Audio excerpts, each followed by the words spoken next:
സമയം രാവിലെ 7 AM.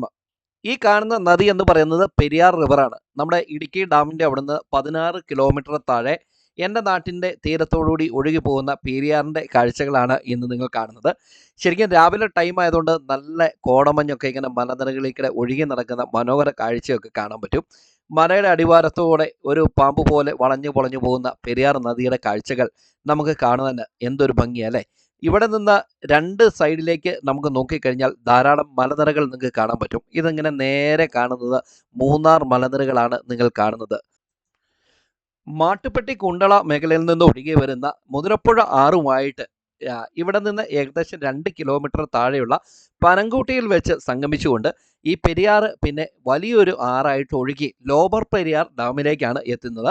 അവിടെ നിന്ന് ഈ പെരിയാർ ഒഴുകിയിട്ട് നേരെ ചെല്ലുന്നത് നേര്യമംഗലം വഴി ഭൂതത്താൻകെട്ട് ഡാമിലേക്കും അവിടെ നിന്ന് ആലുവ വഴി നേരെ കടലിലേക്കുമാണ് ഈ പെരിയാർ ഒഴുകുന്നത് കേട്ടോ. അപ്പം നിങ്ങളുടെയൊക്കെ നാട്ടിലേക്ക് വരുമ്പോൾ പെരിയാറിൻ്റെ ഒരു വിസ്തൃതിയും ധാരാളം വെള്ളമൊക്കെ ഇങ്ങനെ ഒഴുകിപ്പോകുന്ന ഒരു കാഴ്ചകൾ കാണാൻ പറ്റും. ഇത് ഇടുക്കി ഡാമിൻ്റെ നിർമ്മാണ കാലഘട്ടത്തിന് മുമ്പ് മുല്ലപ്പെരിയാറിൽ നിന്ന് തുടങ്ങിയിരിക്കുന്ന പെരിയാറായിരുന്നു. അതാണ് നമ്മൾ ഇടുക്കി ഡാമായിട്ട് പിടിച്ചു കെട്ടി വെള്ളം ശേഖരിച്ച് വെച്ചിരിക്കുന്നത്. അപ്പോൾ അന്നു മുതൽ ഒഴുകി വരുന്ന വെള്ളം ഇതിലൂടെ ഇന്ന് പോയായിരുന്നെങ്കിൽ ഈ ആറ് ഇന്ന് നമ്മൾ കാണുന്ന ഒരു ആറല്ലായിരുന്നു, വലിയൊരു ആറായിട്ട് മാറിയാണ് കേട്ടോ. എന്താണെങ്കിലും ഈ രാവിലത്തെ കാഴ്ചകൾ അടിപൊളിയല്ലേ.